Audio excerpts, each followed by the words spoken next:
A lot of businesses just treat their website like a brochure. They spend all this time trying to produce this content and trying to get conversions, but then they don't touch it. Yet they're spending tons of time on social media or on one-to-one sales and outreach. They're not taking the learnings from those conversations and improving an asset that gains in value over time.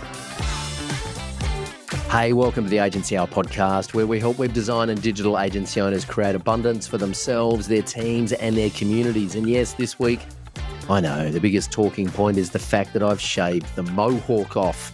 If you're listening to this and you haven't seen it, I strongly encourage you to come over to YouTube and spend a couple of minutes marveling at my bald head. It seems to be providing endless entertainment for everyone on the internet and in our community, so join in the fun.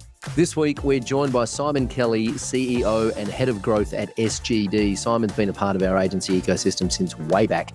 He first took our blueprint course in what feels like 1994, went on to coach inside our Mavericks club community, and now leads a powerhouse team helping Australian businesses grow through custom WordPress design, Google Ads, and SEO. And in this episode, we unpack how to turn your website into a scalable sales asset, the real value of content, and how to communicate that to clients, what prospects really need to believe to become clients, why the boring stuff like repetition and consistency actually works, and why your website is the only platform you can truly control. So if you're ready to stop winging it and start building a business that gives you time, money, and freedom, this one's for you. I'm Troy Dean. Stay with us. Hey, welcome back. Simon Kelly to the Agency Hour. How are you, brother? Doing good, mate. How's yourself? I see the new haircut. You've gone with something easy to maintain. I've gone with what's known as the Kojak. You're probably too young to remember Kojak, aren't you? Mm-hmm. I heard some people talk about it, and that was as far as it went. Kojak was a police show when I was a kid, and the main guy was bald, had a chrome dome, and so this is now called the Kojak. Yes, I've shaved the mohawk off for a number of reasons. It had nothing to do with the idiots leaving comments on our ads on Facebook. I can promise you, if you ever left a comment on our ad saying lose the mohawk, my decision to shave the mohawk off has nothing to do with you, you silly little person. It has to do with the fact that I wasn't happy with the shape of it, and there's only one way to fix the shape of a mohawk, and that's to shave it off and start again. So that's the plan, although I must say I'm really enjoying being completely bald. I mean, I could grow a full head of hair if I wanted to, but I'm really enjoying being smooth up top at the moment. So tonight on The Boring Show, we're going to talk about Troy's hair or lack of. This is good. Stay tuned. This is good. Stay tuned. Now, you ran a marathon since we spoke last. Is that right? Not another one. We've spoken since I think then? we've All right, spoken since. Yeah. Whew, Got it. Take it easy. One per week. Wow. Yeah. Well, I still haven't heard from Barry the beer mogul, so you must have done a great job there. He hasn't reached out. So He's sponsoring me. That'd be nice, wouldn't it? That'd be great. Yeah, well done. Just crack one while we're talking. That'd be fantastic. Well played. Now, this is the Agency Hour where we help web design and digital agency owners create abundance for themselves, their teams, their families, their communities. And today we are talking about turning your website into a scalable sales asset. Does that mean your website gets bigger over time? We're scaling the website? I suppose. Yeah. Exactly. That's one way to look at it. It's using it as a tool that gains value over time for your marketing and your sales team. It's where various other things you can do when producing content or working in marketing and sales can require an exceptional salesperson or an exceptional marketer. And when they leave your team, they take all of the IP, all of the assets with them.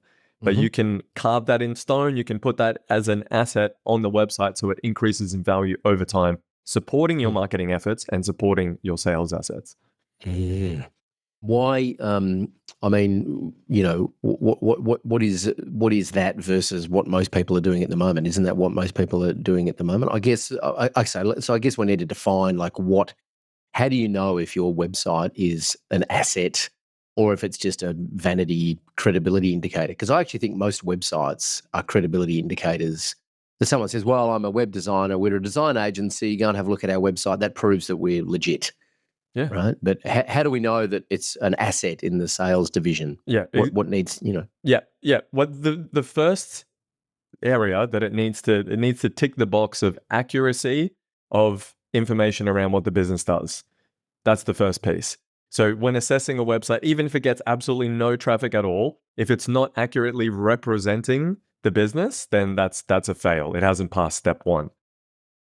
So that would be the first piece. And a lot of websites do not even tick that box. So anything beyond then doesn't really matter.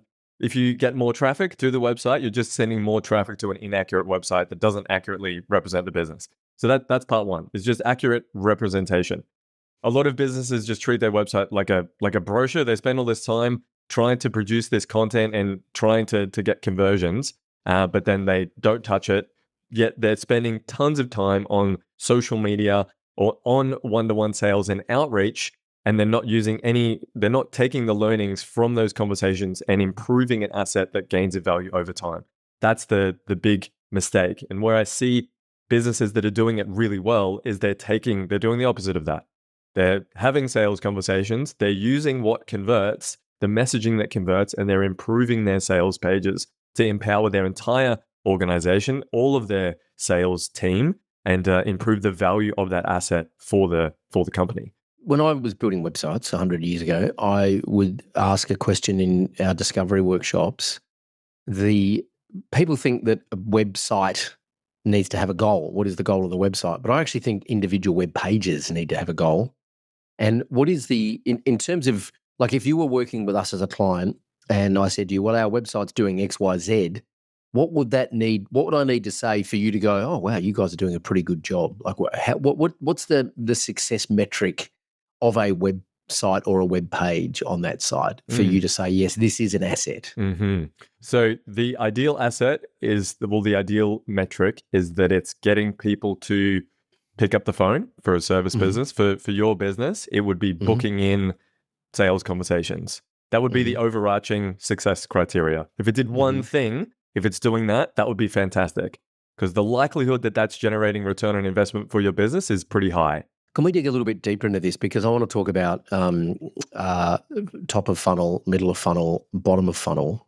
I think it's difficult. I know it's very expensive and very difficult to get your website to play a very important role at the top of the funnel, right? Usually, depending on, for our business, it's been difficult anyway, right? Our website is really good for middle of funnel and bottom of funnel, but top of funnel, it's usually social media that converts for us. If you are a service-based business, if you're a plumber in Elstonwick, where I live, calling all plumbers in Elstonwick, you're all shit and your websites are terrible. There's one guy who's kind of a little bit further away who's doing a really good job, but he's insanely expensive, even too expensive for me to even seriously consider. And I spend money like a drunken sailor, but he's just ridiculously expensive. And he's been well trained, and frankly, he doesn't want me as a client, which is why he's too expensive, right? Have you hired him before? How do you know? I have. Because he's turned up on site and he's got a very particular process that he goes through. And, I have kids who don't understand what toilet paper is, and so we get toilet blockages all the time, right? And so I called him out one day to unblock the toilet. I knew what the fucking problem was. The toilet's full of toilet paper and it won't flush because we have old pipes under the house. He quoted me $12,000 to replace the pipes under the house. I'm like, dude, you don't need to replace the pipes. You just need to clear the fucking toilet paper out of the pipes that are there, right? And it was $1,200 to clear the pipes. I'm like, seriously? Like, if I had a plunger big enough, I could have done it myself. But I watched his process and went, okay, this guy's clear. And we had a conversation about it. He's got a business coach. He's got a very good process. He looks at it. He takes photos. He goes out to the van. He puts a quote together on the iPad, comes back and shows you and says, you can have shit in your toilet or I can fix it for $1,200. I'm here. What do you want to do, right? Smooth. And so I paid the idiot $1,200 and he cleared the toilet. And then I told the kids, don't do that again, right? It's a training problem by the sense of it. Right. So 4 squares, maximum 4 squares.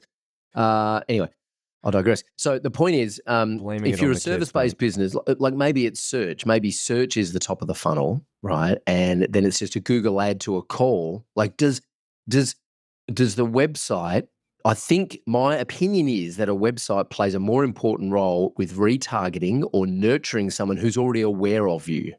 Yeah. Right? So maybe middle of funnel and bottom of funnel. How do you, so I'm kind of being difficult here because I want to unpack, I want to get into the weeds here because I think nurturing, particularly if you're a high ticket business that requires a lot of trust in a relationship before someone buys, is that the website is an opportunity to drive people to some kind of, whether it's frequently asked questions, whether it's the business owner answering those FAQs in a video to build trust before the salesperson turns up on site, whatever it is, right? Whether it's the dentist answering questions in video before you walk in and decide to drop $7,500 on Invisalign or whatever it is, right? Like, what is the middle of funnel function or the bottom of funnel function for a website as opposed to a top of funnel function? Mm-hmm. I think that, I think it's good to get into the details here for sure. And thinking about like not just tofu, mofu, bofu side of things, but what stage of the customer journey are they at? And when someone is searching, if they're at the problem aware, not solution aware stage, they're not ready to buy yet. That's where top of funnel, social media, perhaps search ads, those kind of things there'll be 95% of people in that stage.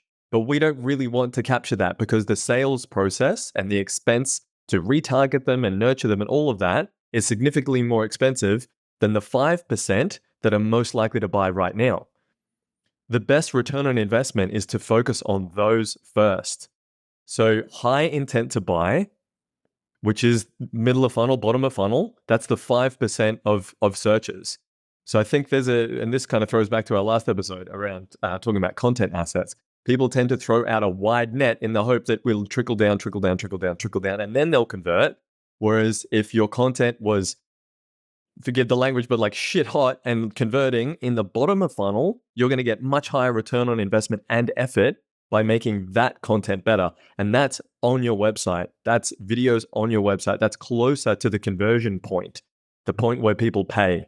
So the content, the website structure, the FAQs, the trust building, the 5-star reviews, the testimonials, those things have the highest return on investment and effort. Love it. You don't have to forgive your language, by the way. You might have noticed I've dropped the F-bomb about 12 times up to now. So, this isn't a family show. It's not meant for kids. So if you're listening and language offends you, I'm sorry. But we're Australian. That's how we communicate with each other because we're a nation of convicts. So here's how do you get a business owner who is – I had a conversation this morning with an agency in Phoenix, Arizona. Guy's been doing this for about 10 years. He said he recently fired a client who's a doctor because the doctor turned up to their first onboarding meeting and was so inconvenienced by having to get on a call with him, right? He was like, well, I don't want to be here either. So like, I don't want to be here if you don't want to be here. Like, and he said this, I loved it. He said, she didn't value the value I was bringing. So what the fuck are we doing here? Yeah. I was like, how do you, this, because what you're talking about, I get it. The challenge is, how do you communicate this to clients in a way that, because they don't understand, right? This is the thing that blows my mind about what it is we do. And for anyone listening, if you are in the game of building websites, doing marketing services for other businesses, you have to realize there is less than 0.01% of people on the planet who understand what it is we do, right? They think we're aliens. People have no idea. Ask someone at a family barbecue. Start explaining to someone at a family barbecue what you do and watch their eyes glaze over. They don't get it. They haven't got a clue and they don't care. However, we are all consumers of content. Every single person you have watched them scroll, right? In the shopping center, at the supermarket, in bed, doom scrolling when you can't sleep, waiting for the eggs to boil, whatever the situation is, right? On the toilet, not that I would ever do that. It's unhygienic and disgusting, but I know some people do. Whenever you have scrolled, and everyone you know has scrolled, they are consuming content. And most of that content is designed for some kind of commercial outcome. Even if it's influencers just putting shit on reels on Instagram, they're either getting paid from a brand deal or they're just monetizing through ads or whatever, right? Or they're building a following and then trying to sell some kind of product. So every person we know is consuming content. How can we then communicate to our clients that content is important? Because the moment we say that, they don't get it. Like, it's such an uphill battle to get them to engage in the conversation about producing content that is going to capture the attention and nurture and build trust and shift a belief with the target audience so that the target audience converts into whatever we want them to convert into, right? What does that piece look like? Yeah. Yeah, and it kind of comes back to that 5% rule that I mentioned before of like, I'm not trying to convince the 95%, well, hopefully it's less than that, the 95% of business owners out there who don't believe this is valuable, because you're just kicking shit uphill, trying to convince them. But the 5% that are like, we work a lot more with marketing managers these days than business owners. They're trying to get their job done to grow the business. They're struggling with getting the website content to accurately represent the business. They're struggling to get traffic. They're struggling to get conversions. It's a pain in the ass to use, but they know the value of producing it. So they already are sold on the value. So for us, it's a lot easier to sell our services to support them than it is to try to convince someone who's like, please explain to me why this is valuable. I have had that happen once, and I vowed never again. Now, this is probably 8 years ago.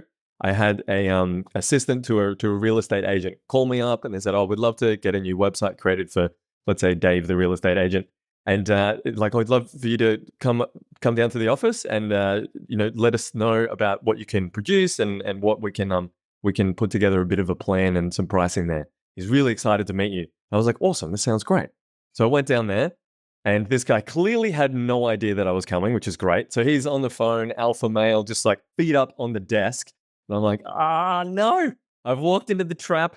And I sat down, and he doesn't even acknowledge my existence, first of all, on the phone, kind of, I don't know. Did it hang up back in that day, 8 years ago? Mm-hmm. No, press the button. Yeah, on the wind up phone. Turns to me, and he's like, shakes my hand. "Yeah, Simon." And he's like, "Sorry," sits back, kicks back like this. Oh, yeah. And he's like, "Why should I need a website?" And I was like, "I am 100% in the wrong room, and I'm never doing this again." And I can't remember what I said, but just, no deal, walked out of that. I'm like, I'm not here to convince you why you need one. I want to put together the mechanics of let's make this work. So from there, I only want to talk to people who already believe and they're sold on the idea of this. Because there's heaps of them out there. So, I want to make my job easier. Right. So let's just park here for a second, because we need to get meta here, right? We're about to get in a rabbit hole. Let's go. Because what you've just said is you only want to talk to people who already believe that a website is going to benefit them in some way, right? Or you already want to talk to people who you only want to talk to people who already believe that SEO, that optimizing their content and their website for search engines is going to benefit them in some way. So we have a thing that we do here with all of our clients where we make them write out everything that a prospect needs to believe in order for them to become a client, right? And so what you're saying is, well, I need them to believe that a website is beneficial to their business, right?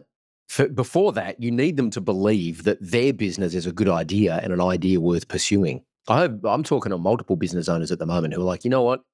I don't know if putting extra money or resources into my business is a good idea right now because of what's happening in the global economy. Things are getting very fucking weird. Maybe I should just put money into, more property or, the bank or super. I mean, my superannuation did incredibly well over the last 12 months, like ridiculously fucking well over the last 12 months, right? Like the best it's ever. I'm like, can I just put more money into super now? Unfortunately, here in Australia, I'm capped at how much I can put into my super. But if I could put another 100 grand into my super, I would, right? Because I know the return I'm probably going to get on it. So the first thing they need to believe is the business that we have is a good idea worth pursuing, which is why we always start our conversation with, it's a great time to own a digital agency. And here's proof. And I can back it up with data and stats that show them this is a great time to be building a new website. This is a great time to be doing an SEO campaign. This is a great time to be embarking on SEO. Despite what you're hearing with AI, this is a great time to be doing the thing that you're thinking about. And right? here's why. Like you were saying, stats and proof. Yeah. It's not just Correct. like, I reckon, I hope. It's like, no, here's why. Right.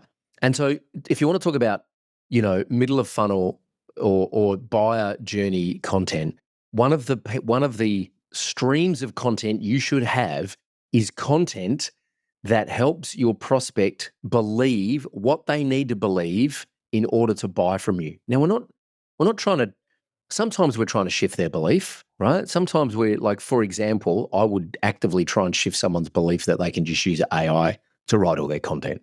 I would actively shift their belief away from that because I don't think it's right. But I'm not trying to make them believe something just to buy something from me.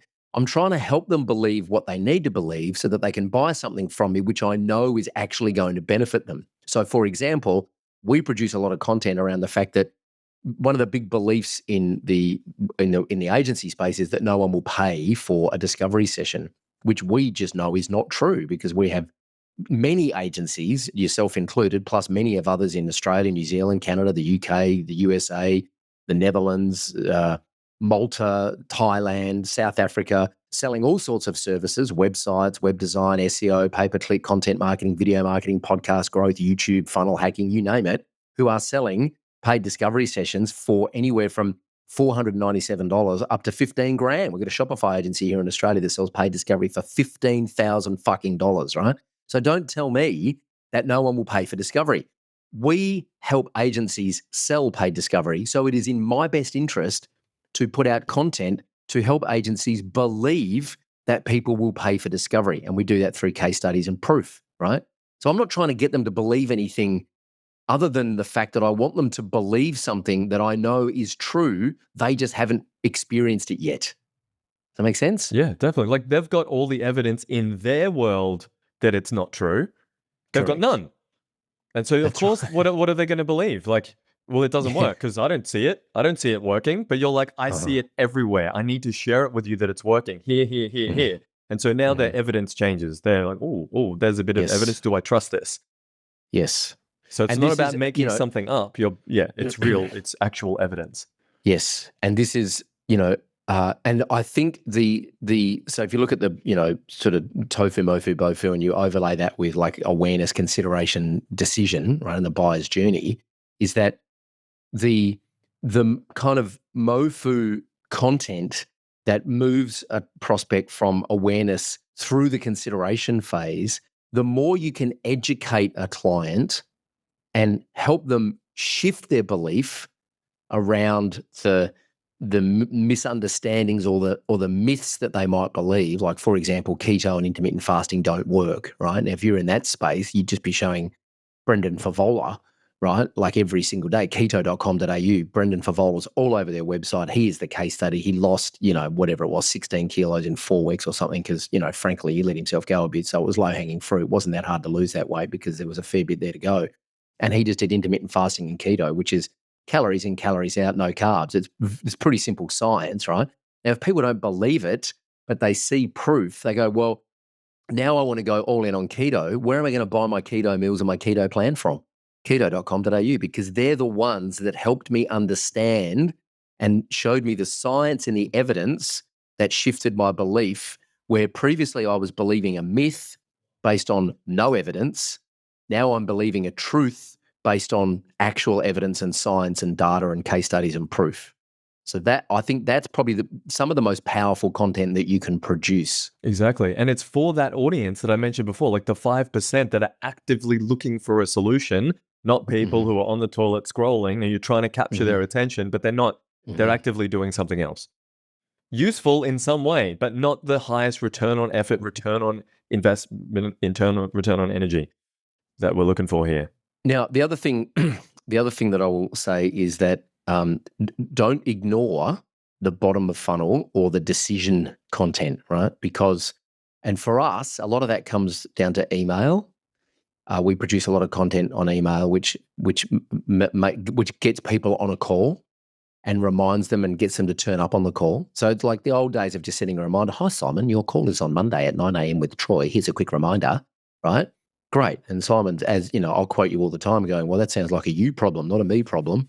Like, like I'm in your calendar, but like you're the one still chasing me, right? So what we do now is we just share case studies. Hey, before you call, you might want to watch this episode of The Agency Hour with Simon Chin, where he used paid discovery to double his conversion rate. Oh, that's interesting.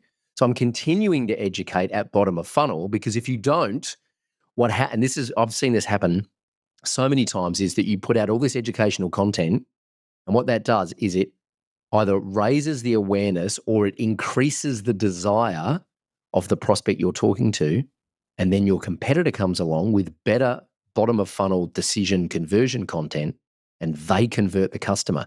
You've done all the work shifting their belief and priming them for the sale, and your competitor comes along with a better sales process, a better discount, a better retargeting campaign, a better cart abandon sequence, whatever it is, better case studies, better testimonials, whatever it is, better brand, better salespeople, and they take the sale, even though you've done all the work to prime the prospect. I think a lot of that, like the content, yeah, absolutely. And I think a lot of it comes down to speed as well. I'm amazed to see how our conversion rate increased this year. Like we've also like massive thanks, Troy. Like since paid discovery, I mean, I've told you a million times, and I've presented on stage at workshops with yours. Keep talking. How much paid discovery? I'll never get sick of hearing it, brother. I'll never get sick of hearing it. It has had such a massive impact, and we kind of I dropped the ball a bit at the end of last year because I was busy traveling and having a great time while working. It took my eye off the sales ball a bit, and we dropped a bit in December, but we've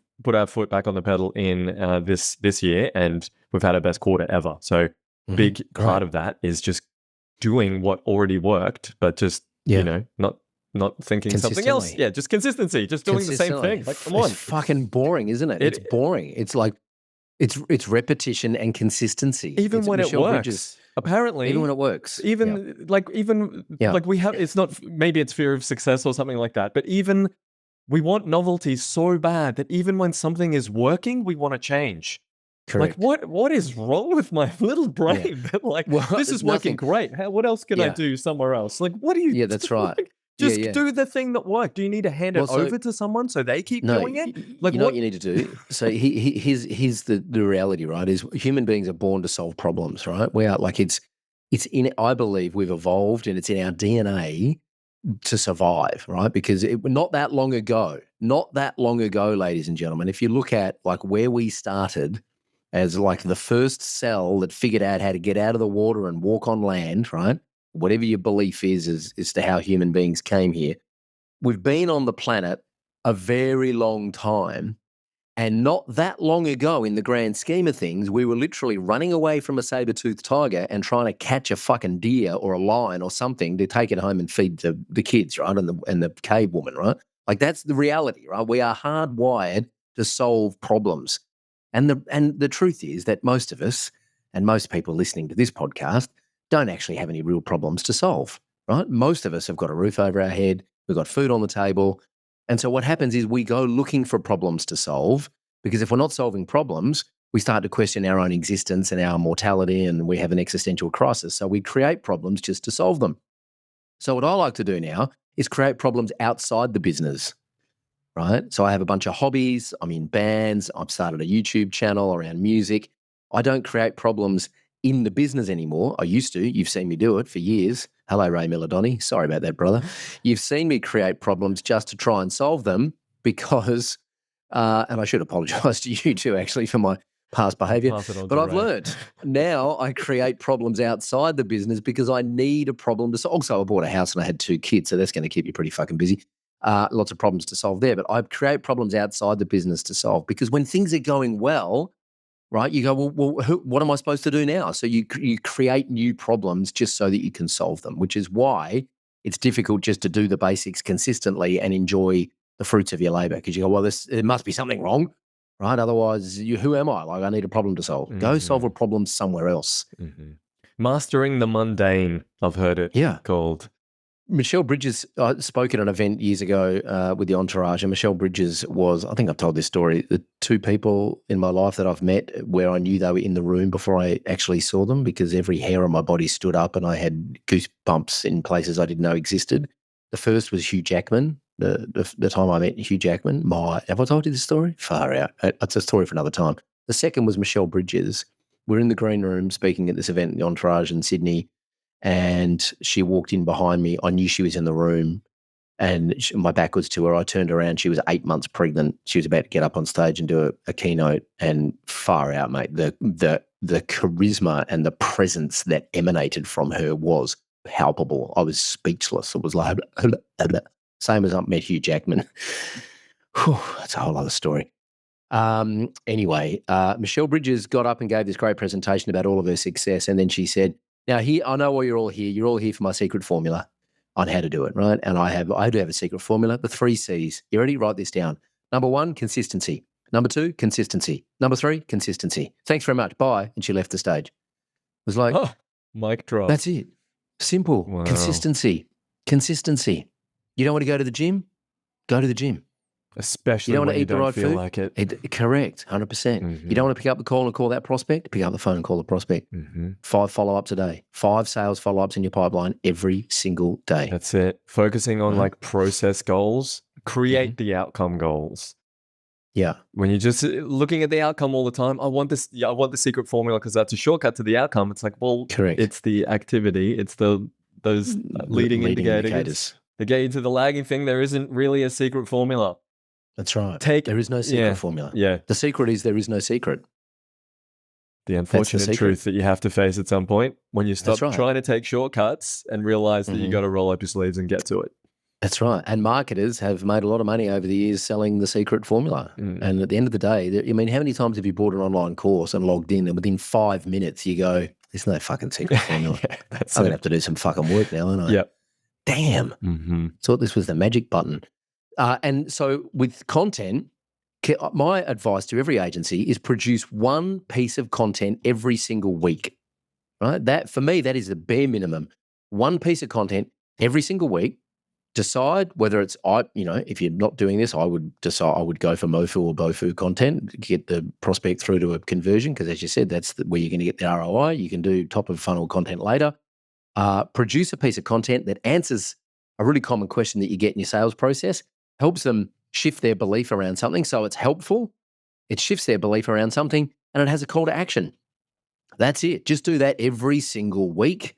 And a year from now, you'll look at your sales pipeline and go, holy shit, that's a different story to where it was a year ago, because you've consistently produced and published one piece of content every single week, a video or a blog post. I mean, videos for me are the no-brainer, because you make a video, then you've got a blog post, you've got screenshots, you've got images, you've got a whole bunch of different breadcrumbs that you can sprinkle around the place, which lead back to that one piece of content on your website. Yeah, 100%. Like if there was, so business owners and agency owners listening to this, if they're like, oh, like I'd love to, but I'm short on time and I haven't been able to produce content that I'm happy with so far.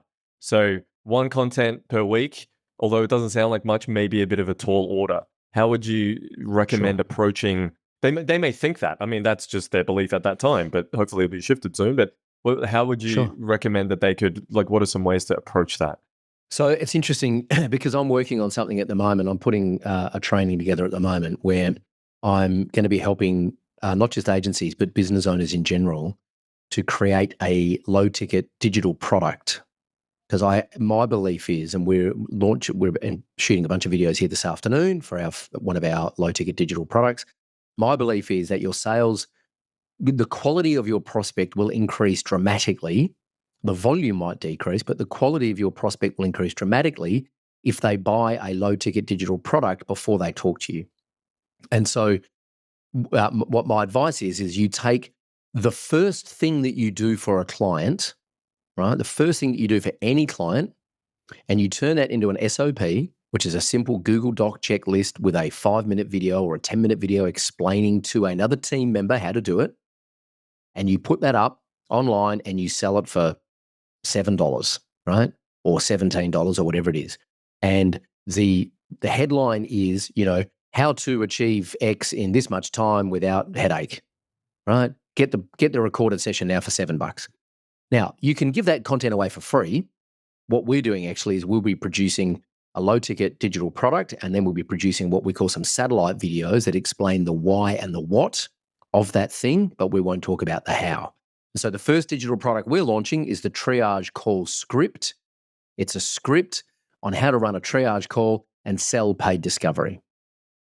And the promise is how to land high-ticket clients for your agency in the next 48 hours. Because if you have prospects in your pipeline, you can run this call. As you know, you've experienced it. You can sell paid discovery to someone.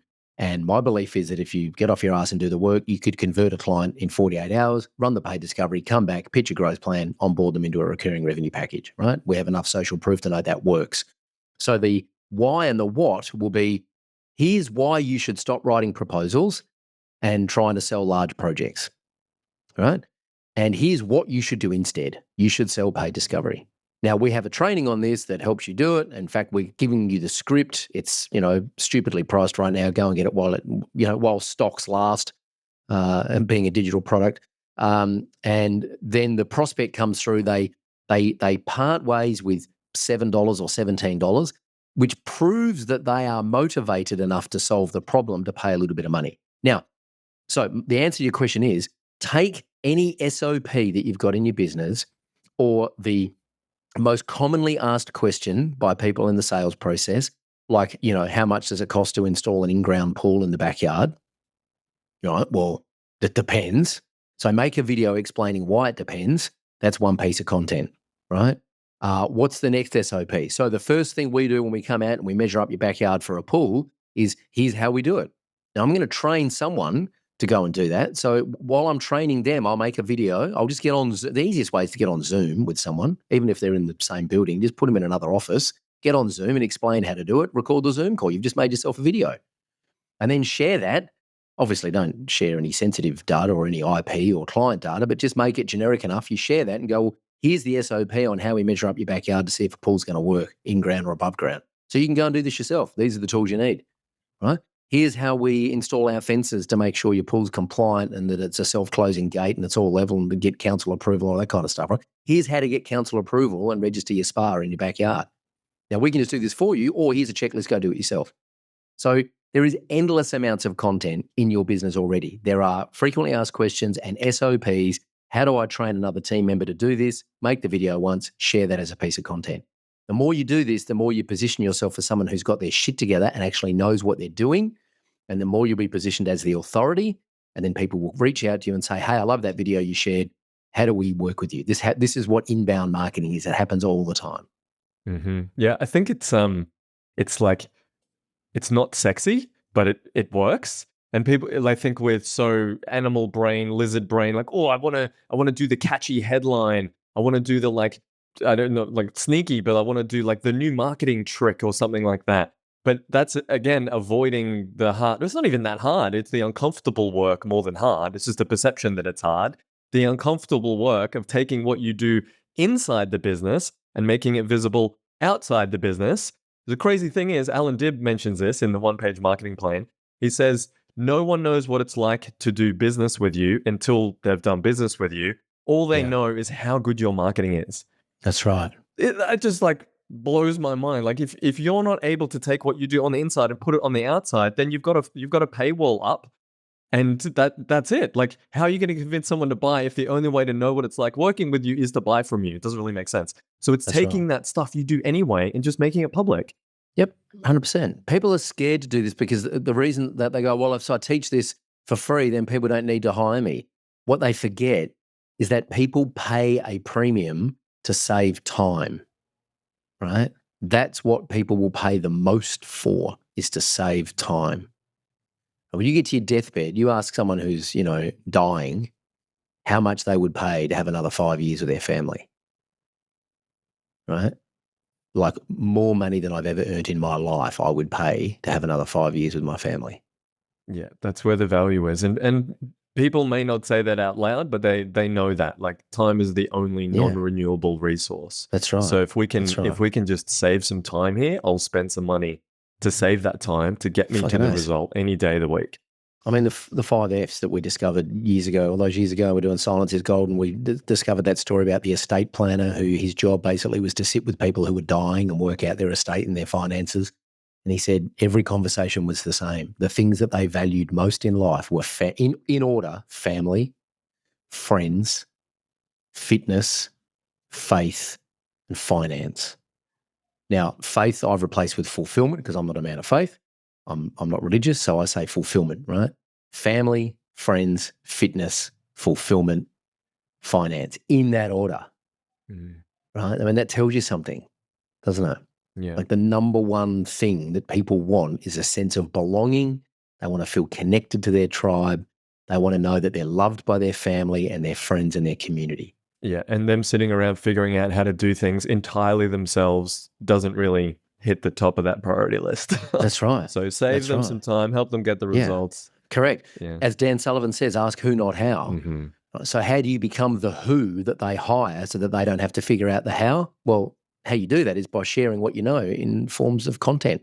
Now, the final thing I think that we need to iterate here is, you can have content and you can publish it on LinkedIn and you can have a podcast on Spotify and you can have a YouTube channel, but at the end of the day, you don't own any of those assets. So I think it's important to use those outposts, if you like, to attract attention, but then use, thank God Tim Berners-Lee invented the hyperlink, use the hyperlink to link those outposts back to the main fort, back to the mothership, right?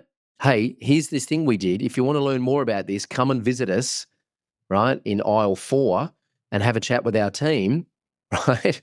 And so, like, if you go to an expo, you don't just stand at your booth all weekend, unless you're an idiot. You go and you network and you go and talk to everyone else at their booth. Oh yeah, we're just down at aisle 4. Come and check us out. This is, I mean, come on, this is what it is. You know what I mean? So use LinkedIn, use YouTube, use Facebook, use Instagram. Don't use TikTok. Use whatever other platform there is, Google search, whatever other platform there is, to raise awareness and then bring that awareness back to the mothership, because that's the mothership that you own. Your website is the only digital asset that you truly have control over, and that the algorithm largely can't actually, can't just block your YouTube account or, remove your Facebook account overnight for, I mean, we had our Facebook ad account blocked a couple of weeks ago for fucking no reason. Like, we updated our credit card details. Nah, sorry, can't pay the bill. What do you mean? There's a brand new credit card. No, sorry, won't accept that. On the phone to Amex, on the phone to the bank.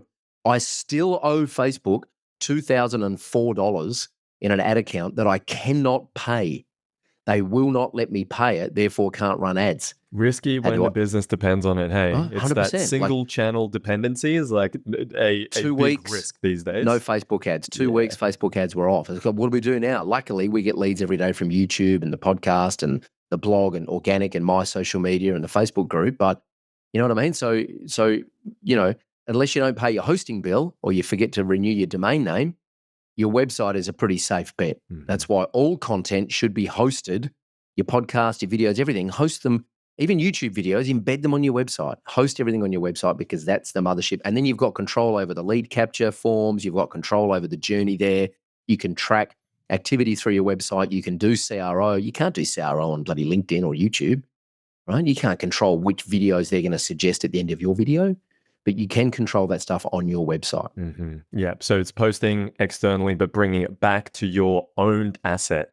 Playing the rented asset game, LinkedIn, YouTube, and all that stuff, multiple channels, as you mentioned before, which, if anyone caught that, rewind, multiple channels, super important. And Troy has been doing this for a long time. You've been doing this for a long time, so that's why you have so many channels, but that can be overwhelming for a lot of people. So, pick 2, probably. Pick 1 and go all in and have a I don't like the pick 1 model. I think that's lazy. Right. I think it's bullshit advice that a lot of people have been dishing out. Mm-hmm. 1 channel, 1 message until you're at $1 million a year. I think that's horseshit. I think it's dangerous. I think you need to pick 2. Mm-hmm. For me, if you're in B2B, personally, if you're in B2B, I think LinkedIn and YouTube are probably the 2 that you should go all in on. And it's pretty easy to do that if you're making video, post natively to LinkedIn, post natively to YouTube. But also the what Google have said in their research around the 0 moment of truth, right? So I don't know if you're aware of this research, but Google have all the data on online purchasing. And what they realize is that the moment that someone starts researching, how to lose weight with intermittent fasting, they know nothing at that point. They call that the 0 moment of truth, right? So they start researching, they put something into Google.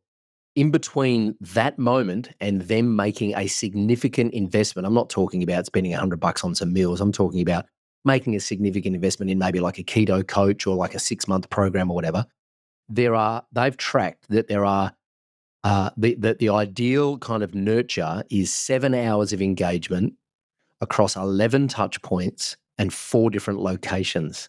Now, locations can be a physical shop, can be a dental practice, could be the gym or whatever, or it could be online locations like LinkedIn, YouTube, email, your website, SMS. SMS is a location, email, your website, LinkedIn, YouTube. There's 5 locations. How do you keep someone engaged for 7 hours across 11 touch points on 4 different locations to nurture them into a client? And for me, the obvious answer is long form content like we're doing right now, podcast, video, YouTube, audio, same piece of content is going to go on YouTube as the video and Spotify as the podcast, right? So you send an email promoting both pieces of content. There's 2 locations, 2 touch points, 3 locations, email, Spotify, YouTube, 2 touch points.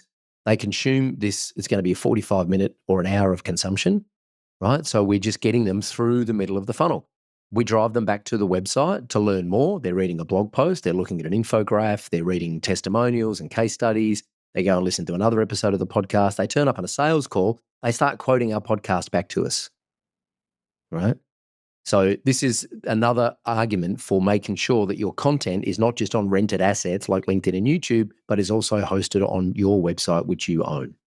100%. Fuck, I wish this podcast existed when I was starting out, man. Yeah. I wish the agency hour existed when I was starting out. Yeah, giving the gift back to your younger self, your younger and more hairy self. Dude, when I started out, I was listening to Amy Porterfield and Pat Flynn, and they were all just talking about online and you know, who's that other fucking clown? John Lee Dumas. They were all just talking about online marketing and growth and entrepreneurship, but no one was talking to agencies specifically, right? A lot of affiliate-related marketing. Yeah, all affiliate stuff. Yeah, exactly. I was thinking about Ask Pat just this morning, and you know, like Smart Passive Income, but Pat Flynn, Ask Pat. I wonder, those listening, let us know in the Facebook group or however the hell you can get in touch with Agency Mavericks. If there was a small segment, if we could take questions and actually answer them on here, would you ask them? Would that be helpful? Let us know in the group or however you can communicate, because that might be something that we may introduce. Yeah. But with the Facebook group, by the way, is called the Digital Mavericks Facebook group. So go to Facebook, search Digital Mavericks, join the group. You'll have to answer some questions and jump through a couple of hoops before we let you in, because we don't want spammers in there. Or you can just email us, support@agencymavericks.com, and ask your questions and we'll answer them on the podcast. Yeah, wicked. Sounds great. Cool. Well, this has been a pleasure, Troy. Thanks so much. As what kind of one action item I wish I had done earlier, and I'm doing it now. And it's when it comes to like using the website as a sales tool. As I'm having conversations, so I'm booking in more calls, having conversations, and I'm getting more questions and objections, and I'm learning those. I'm taking them and I'm updating FAQs and our web design process page we looked at in previous episodes. I'm updating those so that the next time I have that call, that's no longer a problem. That is that is super high leverage, because that's literally helping me close. Yeah, perfect. If there's one thing to do, if I wish I did earlier, it would be that. So that's one thing I'd recommend to business owners, agency owners to add to their value of their website. Love it. Love it, love it, love it.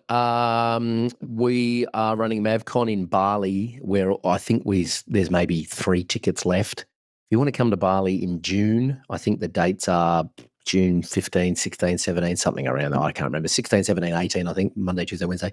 We're at the Laguna Luxury Resort. It's a bullshit resort.